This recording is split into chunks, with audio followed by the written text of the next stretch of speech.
अब चीन की कोई भी हरकत भारत की नजरों से बच नहीं सकती। इसके लिए उत्तरकाशी में बड़े स्तर पर भारत ने तैयारी शुरू कर दी है, क्योंकि उत्तरकाशी का ये इलाका जो चीन सीमा से लगता है, यहाँ सेना और आईटीबीपी की चौकियां और बंकर तैयार किए जाएंगे। इसके लिए गंगोत्री नेशनल पार्क सेना और आईटीबीपी को बंकर और चौकियां बनाने के लिए 51 हेक्टेयर जमीन देने को तैयार हो गया है, जिसके बाद उत्तरकाशी के सीमावर्ती क्षेत्र में मौजूद जमीन के हस्तांतरण की प्रक्रिया शुरू हो गई। 2 दिन पहले राजाजी टाइगर रिजर्व और गंगोत्री नेशनल पार्क के उच्च अधिकारियों ने भारत चीन सीमा के पास जमीन का सर्वे किया। राजाजी टाइगर रिजर्व फॉरेस्ट के निदेशक डॉक्टर साकेत बडोला ने इस दौरान सैन्य अफसरों के साथ बैठक की, जिसमें जमीन के हस्तांतरण को लेकर बातचीत की गई। महोदय गंगोत्री राष्ट्रीय पार्क की भ्रमण पर आए थे और इस दौरान उन्होंने नीलाम घाटी के जो सुदूर क्षेत्र हैं उनका निरीक्षण किया। निरीक्षण के उपरांत उन्होंने जो भी हमारे कार्य हुए हैं उनका भी निरीक्षण किया।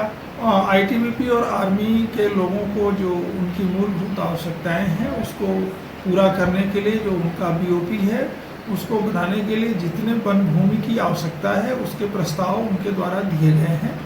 उन प्रस्तावों को त्वरित गति से निस्तारित करने का निर्देश भी निदेशक महोदय ने दिया। दरअसल आपको बता दें, 1962 के युद्ध के दौरान सेना और आईटीबीपी ने कैंप और चौकियां और बंकर बनाए थे, लेकिन चीन सीमा पार लगातार सैन्य गतिविधियां बढ़ा रहा है, जिससे भारत में भी सैन्य विस्तार की जरूरत महसूस हुई। पिछले दिनों केंद्र और रक्षा मंत्रालय ने कई योजनाएं बनाई, जिसके तहत सेना और आईटीबीपी की चौकियों के लिए जमीन की जरूरत महसूस हुई। इसके बाद सेना ने केंद्र को नेशनल पार्क की 51 हेक्टेयर जमीन के हस्तांतरण का प्रस्ताव दिया। गंगोत्री नेशनल पार्क ने सेना और आईटीबीपी के लिए जमीन को मंजूरी दे दी है। भारत और चीन सीमा पर लगातार चीन की घुसपैठ देखने को मिलती रही है, उस लिहाज से ये कदम काफी अहम माना जा रहा है। 1962 युद्ध के बाद अब एक बार फिर से चीन सीमा पर नए बंकर और चौकी खोलने की कवायद शुरू हो गई है। इसका प्रस्ताव भारत सरकार को भेजा गया है, जिसके बाद सेना और आईटीबीपी को जमीन हस्तांतरित की जाएगी।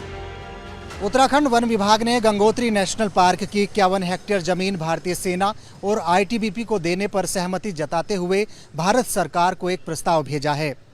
उत्तरकाशी की नीलोंग घाटी चीन सीमा से सटी हुई है, जिसके चलते अब यह जमीन भारतीय सेना और आईटीबीपी के हाथों में होगी। 1962 के युद्ध के बाद नए बंकर्स और चौकियों बनाने पर भी सहमति जताई गई है।